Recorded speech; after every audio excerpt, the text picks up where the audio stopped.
Kiss. Yo, it's your boy Mark K. Smith, also known as Akers, also known as Coolest Guy in Sports, back with another overrated or underrated. This time I have Team Edition, and on the menu today it's the Philadelphia Sixers. Are they overrated or underrated? I know they only played 2 games this past season, and they had one terrible game against the Boston Celtics and another pretty good game last night against the Chicago Bulls. And it got me to thinking, are they overrated or underrated? Now, they have Joel Embiid, a top 3 center in the game. They have Ben Simmons, who is a stud and one of the best playmaking point guards in the NBA and is going to be a transcending talent.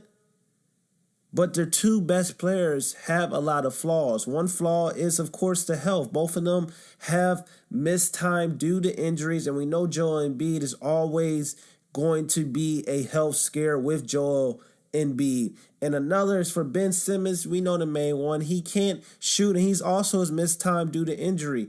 But the biggest problem is, in the playoffs, it's going to come down to Ben Simmons being able to shoot the ball, and it's going to come down to Joel Embiid playing with his back against the basket. And what's going to happen when teams double Joel Embiid? Is he going to be able to pass out of the post? And also, Ben Simmons, when in the playoffs times, we know it comes more of a half-court system, half-court game, then running in transition. What's going to happen when teams 5 to 10 feet Ben Simmons and dare him to shoot the basketball? And I like Dario Saric on their team. I think he's an elite role player, but I don't know if he's going to take that next step to be potentially a all-star type of player. I really doubt it. But also one of my biggest concerns is Fultz. He played bad last night again. I don't know if he's going to live up to the high expectations of being the number 1 overall pick, and I'm a little worried. He can't shoot. He made a 3-point shot yesterday. The crowd went wild. Then the next 3 jumpers was off, and he's wide open. They're daring him to shoot. They're not even contesting his jump shots.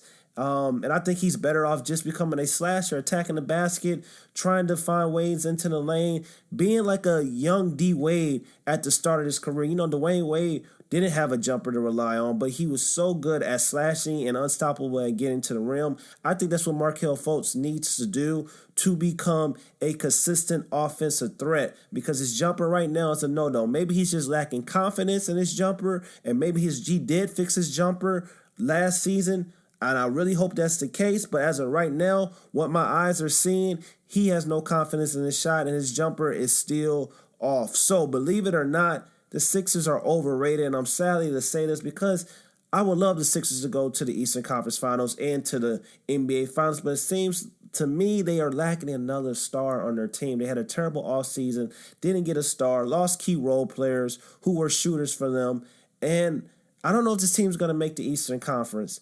And I don't know if this team, it wouldn't shock me if this team slides down to the top 3. They're projected to be like a top 3 team in the Eastern Conference. It wouldn't surprise me if they slide down to a 4 or 5 seed and possibly even lose in the first round. If they had to go against a team like Indiana or the Washington Wizards, 2 teams that I feel that are just as good as the Philadelphia Sixers. So, of course, I have to say the Sixers are overrated. But what do you guys think? Let me know in the comments below. Are the Sixers overrated or underrated? This is your boy, Mark K. Smith, also known as A-Kids. Don't forget to like, comment, and subscribe. Hit that notification bell to stay updated on these videos. Check out some of the links in the description below.